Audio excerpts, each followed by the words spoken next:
All right. So, first of all, I know the chest fro is popping. You're going to just have to deal with it today. But a couple of quick things from my check-ins that I just wanted to share with you guys, some observations. And again, some of the stuff I'm going to say is not medical advice because I know some people are going to be like, oh, that's crazy.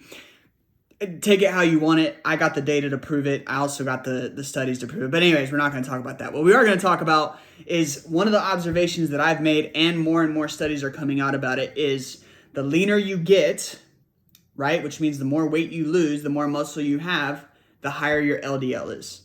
And so what happens with a lot of people is as they continue to lose weight, as they get super lean, their LDL tends to go up.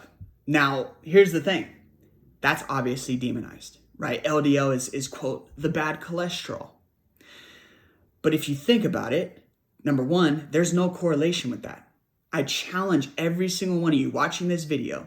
Don't just, oh, well, so-and-so said, or I heard, or number one, ask your doctor, hey, show me the proof where LDL leads to heart disease or heart attacks or whatever. Because here's the reality is we're better at treating cholesterol than we've ever been. We have more medications for it than ever, right? But it causes heart disease is the so-called thing. It causes heart. Why is it that we're better at medicating for it, yet heart disease keeps going up? Does that make sense to you? It doesn't make sense to me. And so what I always challenge people is, hey, follow their advice, right? Follow the standard American diet, right? Because if they say your LDL is bad, well, they get to put you on the standard American diet. And when they put you on the standard American diet, guess what happens to you? All these other issues. You start to have high blood pressure. You start to not feel very good. And then you got to get on medication for that, right? And the standard American diet, well, that came from, it's like the government, number one. Number two, you got to look at who's funding this stuff, right? Because if you're like, well, the American Heart Association says cholesterol is bad for you. Where does the American Heart Association get their funding from? Did you guess it? It's the pharmaceutical company, or companies, I should say. So if they can keep you on medication, right? But here's the plot twist here is, let's just say you're doing all these amazing things. You're getting an amazing health. Well, guess what? If your LDL goes up as you get leaner, what do they get to do? Right? Because now your blood pressure is better. Now your A1C is better. Now your triglycerides are better. Everything is improving. But if they say, oh, well, LDL is bad for you, but it goes up as you get leaner, well, then they get to keep you in the system.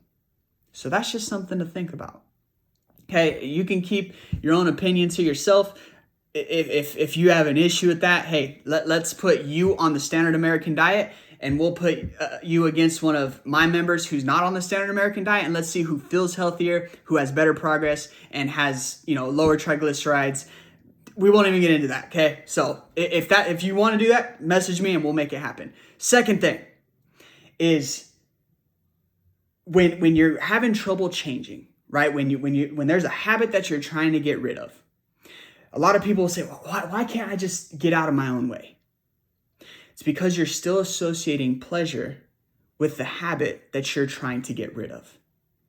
And what that means is, let's just say it's stress eating, right? You're still associating like, oh, giving in to temptation is going to bring me pleasure, which, by the way, it does for a quick minute, right? You have that dopamine spike, but guess what? Just like with any spike, you're going to have a drop, especially when you're not operating on normal levels, right? We have a normal amount of dopamine, but a lot of us don't know how to produce it anymore because we're constantly getting those outside jolts, all right? So that's the first thing.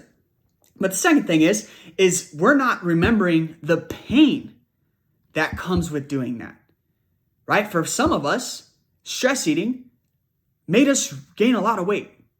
Stress eating made us like our like we're so embarrassed of ourselves that we can't even take a picture. We're so embarrassed to even take out our phone and take a before picture because we're embarrassed of how we look. And this isn't to shame anybody, by the way. This is just an observation, right? But the reason you haven't changed the way that you want to change is because you're still associating pleasure with what you don't want to do and associating pain with what you do want to do. So let me explain that a little bit further. We'll keep it on stress eating as an example. you're still associating with, oh, I'm going to feel better after I have it. But what happens after? Don't you usually feel like crap? Don't you usually feel bloated? Don't you feel like you usually cheat yourself? Don't you feel like you just wasted away all of the progress that you made? But I felt good for 5 minutes. Well, guess what? You're going to crash. And then after you crash, guess what you're going to need to bring yourself back up? Some more dopamine. Kind of sound like addiction? Kind of sound like drugs? Yeah, that's because it is. So, with that said, if you don't associate pain to what you're trying to stop doing, you're going to keep doing it because you haven't reached your pain threshold yet. And everybody's is a little different. Right? One of our members, I told this story a while back, and it just actually happened again. I won't say names or anything like that, but they've been trying to get their spouse to, hey, eat healthy with me, do the right things, and please change. And they weren't changing. Well, guess what? They recently had a heart attack. Now they're alive, thank God. But like now that person wants to change. Right? Now they're like, oh my God, like this is what it took for me to change. But then on the other side, there's some type 2 diabetics out there that have literally had their foot chopped off, but still eat sugar. So everybody's a little different. Hopefully it's not that extreme for you, but that's just, if you want to change something, you have to associate the pain with it. So when you're faced with that temptation, don't think of, oh, I gotta, give up this. Think about the pain that's been in your life because you keep sabotaging yourself with whatever it is that you're trying to do. Don't associate the pleasure with it, right? And for some people, that means they need prompts of, hey, is this in alignment with who I said I wanted to be? And as you're about to eat that cookie, man, you know what? This caused me to not even be comfortable taking pictures. I'm so embarrassed of myself that I can't even take a picture of myself. So I'm going to have 5 seconds of pleasure, but a lifetime full of pain, right? Again, this isn't a shame. This is just to start to be aware of, hey, these are the issues that we're having. And so associate the pain with what you're trying to get rid of and associate pleasure with what you're trying to do. Right? The changes that are coming. Hey, if I stick to my plan, these are all of the amazing things that are going to happen. Yeah, I might have to give up alcohol on the weekends. Yeah, I might have to change some things in my diet. Yeah, I might have to get some steps in. But I can live life feeling good, not in constant chronic pain. I could shave my legs with comfort. I could take pictures that don't have to be at an angle or, just never pictures of me, just of my family. Right? Things like that. So I'll just share those two because there's a lot more that I could share today, but this is already 8 minutes long. So doubt anybody, well, I don't know, we're not going to say doubt anybody. I'm sure somebody will watch this all the way through, but if you did, make sure you put that emoji that I tell you to put in the comments. I hope this was helpful for you. Again, this is not to shame. This is not to do anything. I'm just putting it out there because these are the observations that I'm making. And, I don't want you to, number one, fall into the system that's trying to keep you sick. It is a for-profit system.